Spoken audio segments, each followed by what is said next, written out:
Welcome to my channel Arya वानी।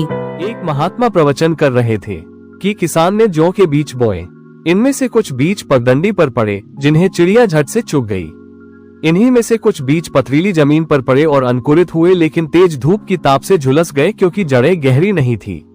कुछ बीज कांटों वाली झाड़ियों में गिरे और कांटों ने उन्हें अंकुरित होने से रोक दिया।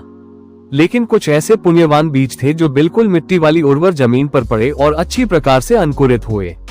इस रूपक का आशय यह है कि जो धर्म वचन है वो अच्छी आत्मभूमि पर ही पल्लवित और पुष्पित होते हैं।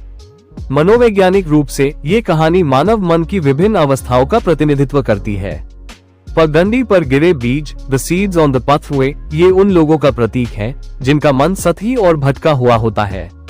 जैसे चिड़िया ने तुरंत बीजों को चुग लिया, वैसे ही ऐसे लोगों का मन बाहरी विचारों और क्षणिक सुखों में इतना उलझा रहता है कि कोई भी गहरी बात या शिक्षा उनके भीतर ठहर नहीं पाती। वे सुनते तो हैं, पर उनकी स्मृति में कुछ भी नहीं रहता। यह मन की एकाग्रता की कमी और चंचलता को दर्शाता है। पथरीली जमीन पर गिरे बीज, the seeds on Rocky ground, ये उन लोगों के मन को दर्शाते हैं जो अस्थायी उत्साह से भरे होते हैं।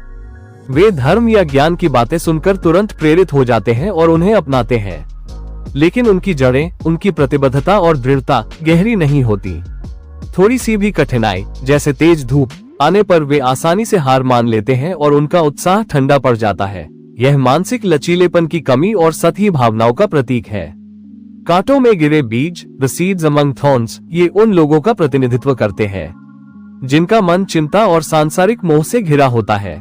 कांटों की तरह जीवन के कष्ट, धन संपत्ति की लालसा और अन्य सांसारिक इच्छाएं उनके मन में इतनी भरी होती हैं कि कोई भी अच्छी शिक्षा या आध्यात्मिक विचार उनके भीतर विकसित नहीं हो पाता।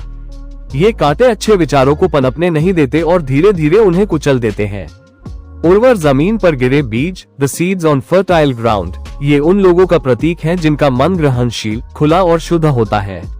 वे न केवल सुनते हैं बल्कि सुनी हुई बातों को समझते भी हैं और उन्हें अपने जीवन में उतारते हैं। उनके मन में कोई पूर्वाग्रह, भय या लालसा नहीं होती, जिससे ज्ञान की जड़ें गहरी हो पाती हैं और वो उनके जीवन में फल फूल पाता है। यह आत्म स्वीकृति और आंतरिक शांति का प्रतीक है। ये कहानी एक शक्तिशाली रूपक है। Thank you for watching Arya Vani YouTube channel. Subscribe, like, comment.